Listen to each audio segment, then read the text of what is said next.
안녕하세요. 문화요 이유진입니다. 여기는 한국국제아트페어와 함께 국내 3대 아트페어로 불리는 곳. 지난달 27일까지 나흘간 열린 대구국제아트페어입니다.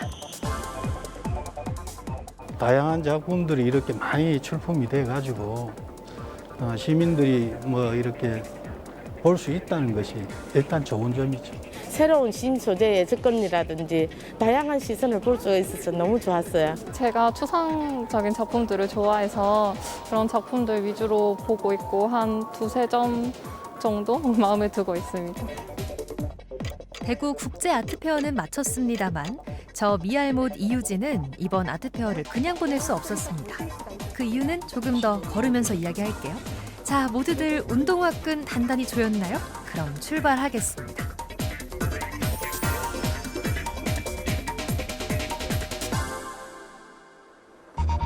VIP 프리뷰를 시작으로 문을 연 대구 국제 아트페어.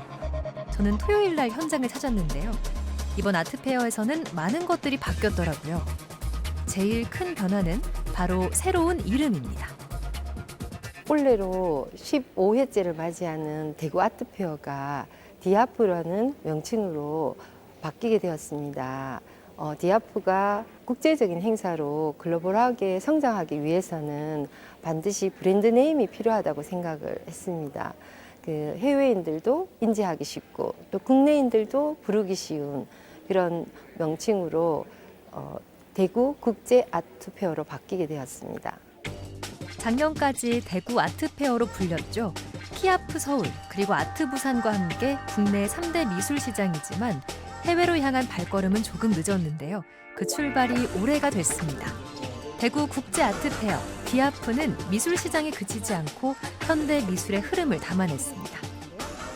올해는 많은 부분에서 차별화된 새로운 프로그램들을 많이 준비했습니다. 특히 온라인 뷰잉룸이 있는데요. 이 온라인 뷰잉룸은 전 세계에서 누구나 다 이 디아프에 참여하는 작가의 작품들을 감상할 수 있는 온라인 홈페이지라고 보시면 되겠습니다. 그리고 저희가 준비한 게 라이브 룸입니다. 강연회도 있고 그리고 아티스트와 갤러리 대표들이 참가해서 솔직한 대화를 이어나가는 그런 아트 토크쇼가 이루어지는데 거기에서 이루어지는 강연이나 토크쇼가 실시간으로 SNS를 통해서 방송이 됨으로 인해서 전 세계에서 어디서나 누구든지 접속을 해서 시청을 하실 수 있다는 게 상당히 큰 장점이라고 할 수 있겠습니다.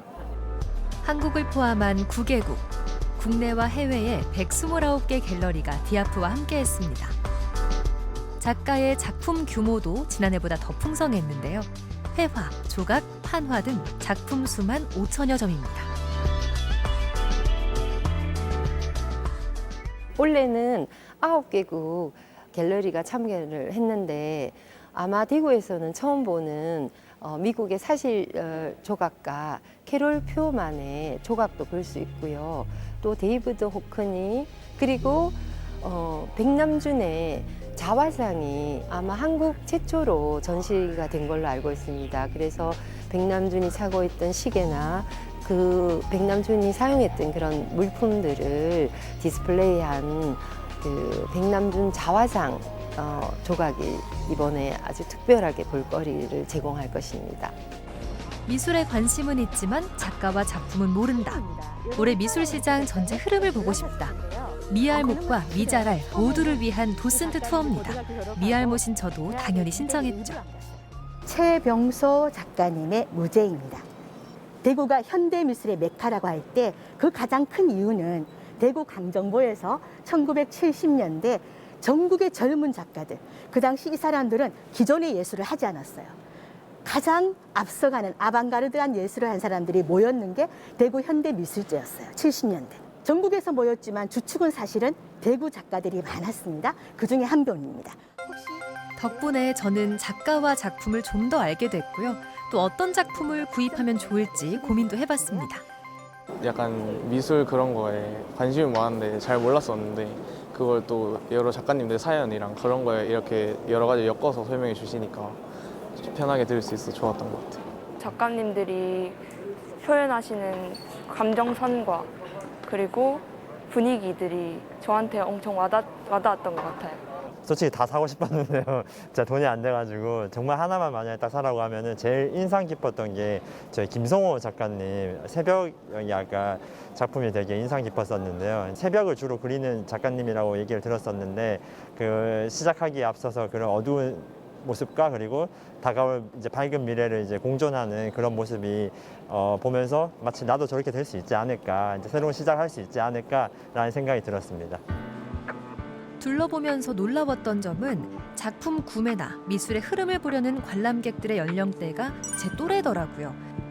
보는 예술에서 가지는 예술이 된 시대, 미술 장르의 소비층이 한층 더 넓어졌습니다. 다양한 작가님들 그리고 다양한 갤러리들을 한 자리에서 볼 수 있어서 좋았고, 조지 콘도 작가 분 그림을 되게 보고 싶었는데 평소에도 딱 있더라고요. 그래서 볼 수 있어서 좋았어요. 저 같은 경우에는 고정관념이 있어가지고 뭐 이래 좀 이름 있는 작가 위주로 그렇게 실구매는 안 하더라도 그렇게 이래 보고 있습니다. MZ세대는 예술 소비에서도 새로운 분위기를 만드는데요. 디아프는 이 흐름에 맞춰 올해 첫 MZ세대 운영위원회를 만들었습니다. 젊은 컬렉터들의 트렌드를 반영하기 위해서입니다.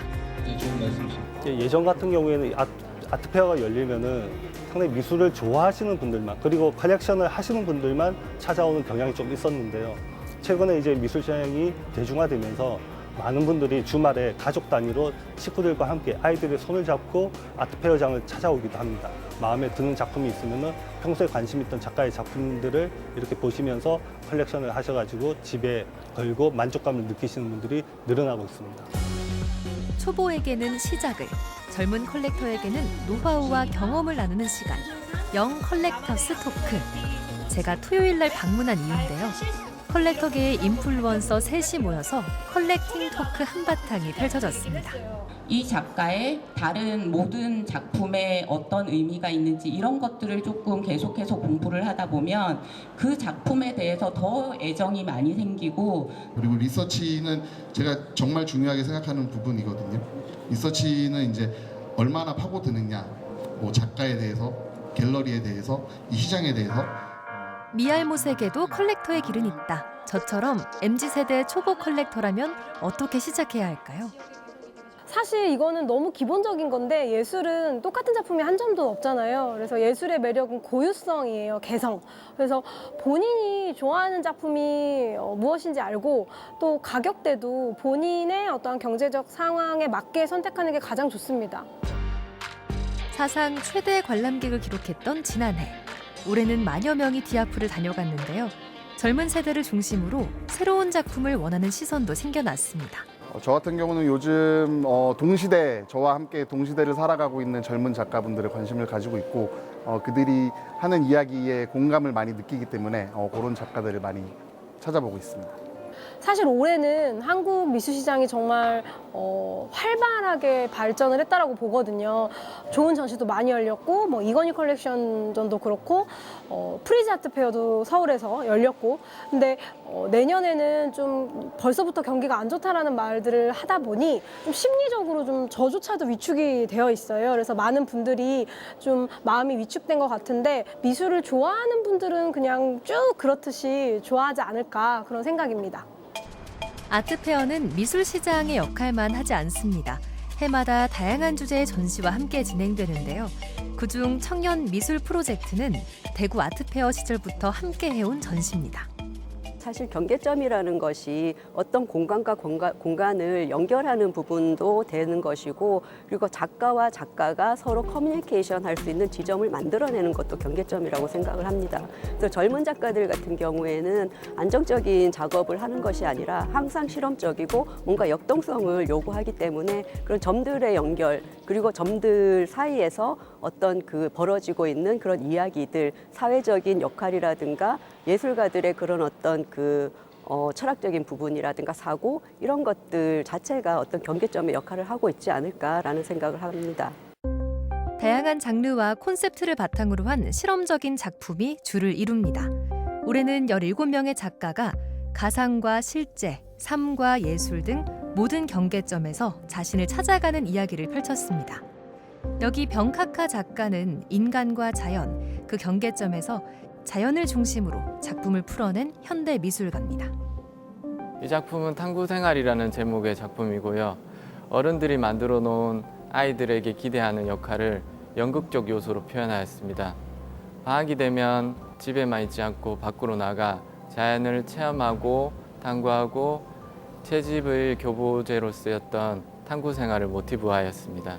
특히 곤충 채집을 통해 어린 시절 인지하지 못하고 행해져 왔던 폭력성에 대한 기억을 떠올리는 장치로서 인간과 자연이 경계를 이루는 시작점에 대한 이야기를 하고 싶었습니다.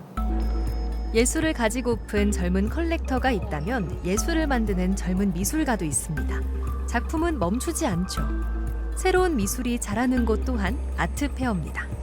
많은 갤러리 관계자분들, 컬렉터분들이랑 만나면서 이런 시장의 흐름을 알 수 있게 되고 그런 부분도 한번 생각할 수 있게 돼서 좋은 계기가 되는 것 같습니다. 청년미술 프로젝트가 사실 아트페어와 같이 공존하고 있는데요. 많은 분들이 여기에서 청년 작가들 작품을 볼 수 있다는 것이고, 그리고 시장에서 이제 보지 못했던 그런 어떤 실험성이라든가 이런 부분들을 극대화해서 보여줄 수 있다는 장점이 있고요. 그리고 이제 일반 관람객뿐만 아니라 큐레이터나 그리고 갤러리스트 그리고 컬렉터까지 한 곳에서 이 작품들을 관람할 수 있다는 그런 부분이 굉장히 좋은 의미로 다가오고 있습니다. 오픈 시간에 맞춰 들어갔던 저는 날이 어두워져서야 나왔습니다. 작품을 사야겠다는 구매욕이 제 발걸음을 붙든 건 아니고요. 미술을 보고 싶은 마음이 더 컸기 때문인데요. 좀 더 대중화되고 많은 분들이 편안한 공간 이렇게 느끼면서 이 미술 문화를 많은 작품들을 감상하는데 불편함이 없고 또 가족 단위로 나와서 충분히 여기가 여가를 즐기는 장소로도 느껴질 수 있는 그런 공간으로 거듭나기를 저희는 기대하고 있습니다. 저에게 이번 디아프는 즐기는 아트페어였습니다. 작품을 사고 파는 미술시장 안에 펼쳐진 세계 미술관 같은 느낌이랄까요? 이제 새로운 출발점에 선 디아프는 앞으로의 변화를 예고했는데요. 내년에는 어떤 작가의 작품과 어떤 미술 이야기를 담고 찾아올까요? 미알못과 미자라를 위한 저의 뒷북 후기의 이유. 디아프 2023을 향한 기대. 바로 여기에 있습니다.